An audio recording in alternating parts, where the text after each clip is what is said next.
Now we continue to follow breaking news out of the Elk Grove area. Firefighters are battling this brush fire right along the Cosumnes River, and you can see in these live pictures there's just a lot of white smoke. Now we do have a bit of a breeze out there, so you can see the smoke moving in one clear direction there, but at least, you know, firefighters do have the Huey helicopter up. Sac Metro crews are hitting this with some water drops, so we've seen that, and they do have water sources to pull from pretty easily, but really not seeing a lot of flames right now, Curtis. No, this is right north of that river and south of Deer Creek, but it is right along the river of the Cosumnes River, and we know that there's just a lot of farmland that's in this particular area. So you could see it's kicking up a lot of smoke. You can see that we do have active flame right there, but it seems to be just burning right there among that brush, right, that is right along the river itself. And yeah, this looks like they're picking up some water from that pond right there. Yeah, they did. And zipping back on over, and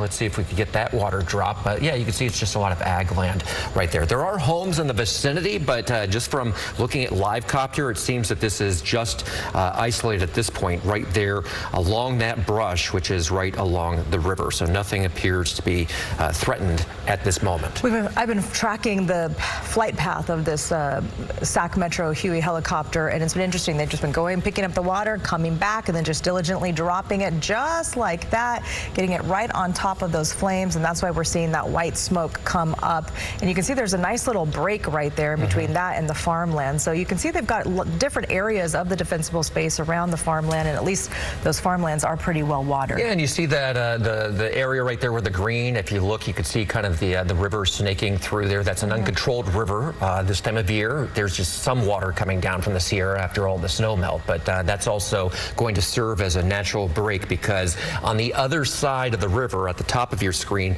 that's when you start to get into Wilton.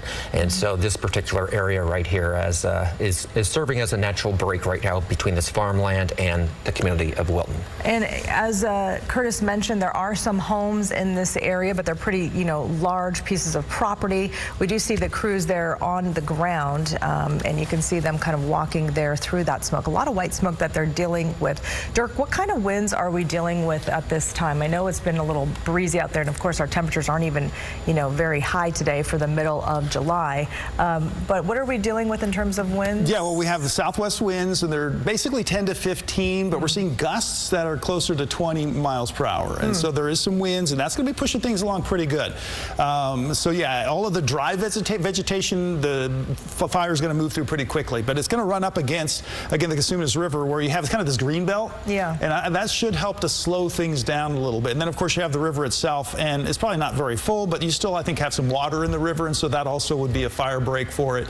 And so I don't think it's going to be too much of a problem, because it's really on all the opposite sides. So to the east of the Cosumnes River and to the west of Deer Creek, that's where the homes are. Yeah. In between this area, like you've been mentioning, it's just basically vineyards and farmland that's in here. So I don't think there's too much concern as far as any, you know, property or anything like that in that area. But yeah, and I think the break should be pretty good for it. And it looks like you said, and you can see here with Live Copter 3, that they're getting on what hot spots there are, and we just see more smoldering than we actually see much in the way of live flames there. And when they drop that water on it, we start to see a little bit even more white smoke after that, just because they're extinguishing those flames. So that's good that we're seeing all this white smoke, and it's kind of dissipating. It looks like this could be another water drop.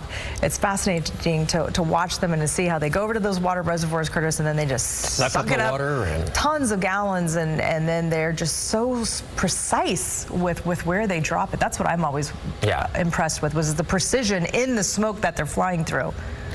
Yeah, pretty incredible. But you could see that farmland down there. Obviously, it's dry this time of year. And to just give some perspective, this area, you might remember, what was it, January of not this past year, but the prior year, this area was all flooded.